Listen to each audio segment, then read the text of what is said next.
the people who create them. I'm your host, Michelle Lassiter, and standing with me, I have Colby Rutledge. How are you doing today? Good. How are you doing? I'm doing fantastic. Thank you. You have a film here at the Festival of Cinema, correct? Yes, I do. Fantastic. Tell us a little bit about the film. Tell us the title and what it's about. So the film is called Ho'epu. And it's about this kind of strange, wacky world of characters. It's not very linear per se. It's kind of left open-ended. And it's about, concepts of love and freedom and what that really means. But it's kind of left open for the viewers to kind of step into the world and kind of, make assumptions for themselves and just feel whatever, the film gives to you. Yeah. It's a beautifully film. I really enjoyed watching it. So tell me, how did you get involved with the film? Well, tell me what your role was on the film and then how you got involved. Yeah, so I was the assistant director of the film, and I got involved because I'm good friends with the director, Roberto, and he is also close friends with Evan Lead, who played Caliche in the film, who's also a close friend of mine. And so Roberto was looking for an assistant director for the film. They started talking, and he had mentioned, I think Colby has a very interesting artistic vision, and they spoke about it, and they're like, yeah, I think that's a good idea. And so Robbie came to speak to me and kind of explain to me a little bit about what the film would be like and his vision, and showed me some drawings, and it kind of aligned really well with the type of art that I make and I have made in the past. And so I felt really inclined to kind of take on this project. Fantastic. I know you and I talked a little bit about your role in this film. Mm-hmm. Was it scary at all for you to take this role on? Yeah, it was. I had never assistant directed a film before, so this was kind of my first undertaking. So I was a little obviously nervous about what that would look like, and Robbie had a very ambitious and complex vision to create, and I knew obviously with that I'd really have to step up, and then being a first-time AD was just a lot. But I was up for the challenge, and I think it came out really well. Yeah, absolutely. I totally agree with that. Now, we in the film business know that the AD has probably one of the most difficult jobs on any set, and they have to yell at a lot of people because you're the timekeeper. Did you find yourself getting on anybody's case in particular? Yeah, I would probably say the gaffer, but that makes sense because he was setting up along with I'm thinking in Spanish, but the director of photography, they were setting up some really complex lighting shots. And so, a little bit behind schedule, especially because we needed to get a shot that had the sun rising. So it was definitely we have to get moving right away. Mother Nature's not waiting for us. But it's trying to not pull away from the vision, still making sure that something, is happening, but how to definitely yell at some people. It's always the toughest job to juggle.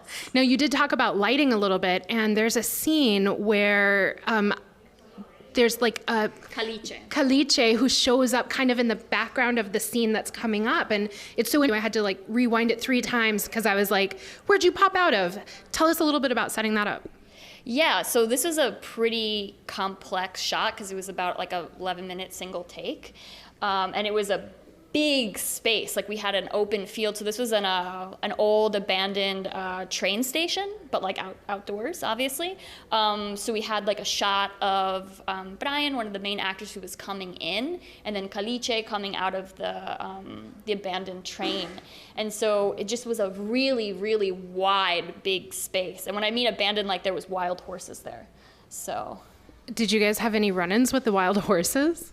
Yeah, the horse was kind of messing up some of the shots a little bit with the sound as well. There's also a dog on set that I'm pretty sure bit someone because there was yeah. All kinds of challenges. All kind of strange occurrences, which makes sense considering the film and its weirdness. So were there any other things that you kind of noticed kind of got in the way, or things that were fun that you had to work around obstacle-wise?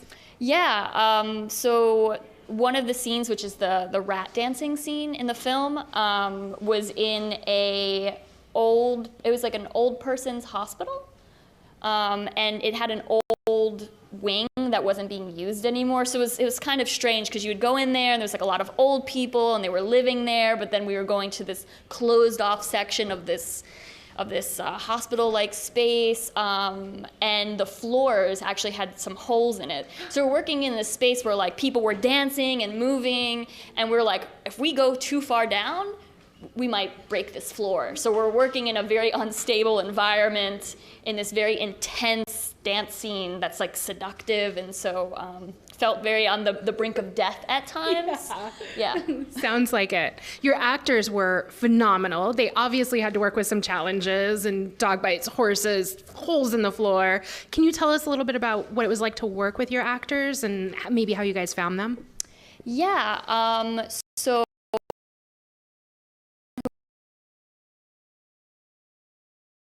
not going to originally be in the film.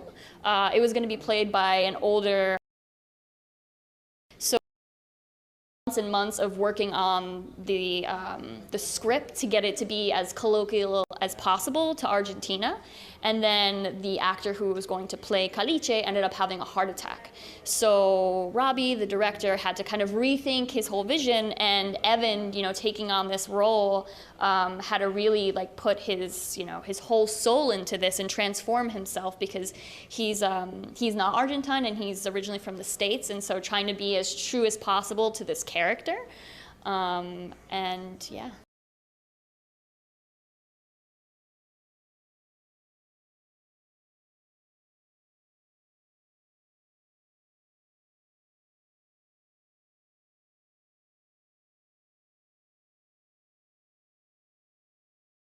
Did that play a pivotal role in the film itself? Why would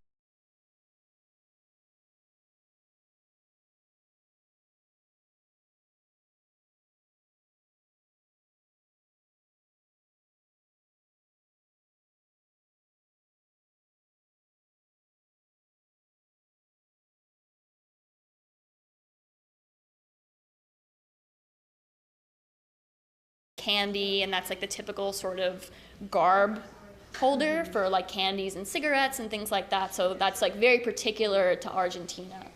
Yeah, fantastic. I mean, it's just such a beautifully shot film too. Favorite story on set? Favorite story on set?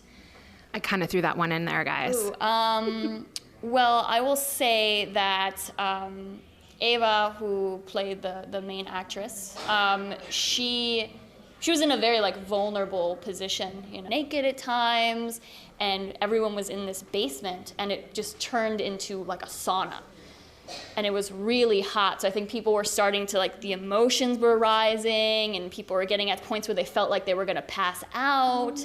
Oh, no. So I would put that kind of up there in these kind of like emotional intensities that seem to be happening a lot on the set. Yeah. We talked a little bit about you being an actress at one point. Is that something you're going to keep on doing? Or are you looking to pursue other options? I'm thinking of pursuing other options. I haven't done acting in a while. I make masks. So I'm like a mask maker, and I make a lot of other like mixed media. So that's kind of where I've been heading for a while now, and I'm really happy in that mode of art. Yeah. Fantastic. How can we follow the film, and then how can we follow you? Yeah, so if you want to keep following the film, I would go to our Facebook page for Hoepu. And so right now we're going to be playing at 3 different festivals in Bolivia, in Mexico, and in Croatia.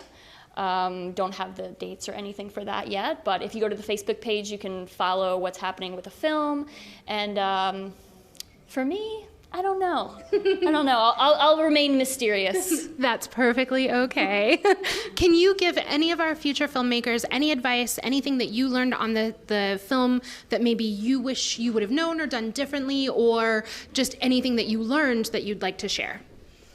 I would just say, just go with the flow and have confidence, even if you don't, because it'll work out. And if it doesn't work out, that's totally fine, but interesting things will arise.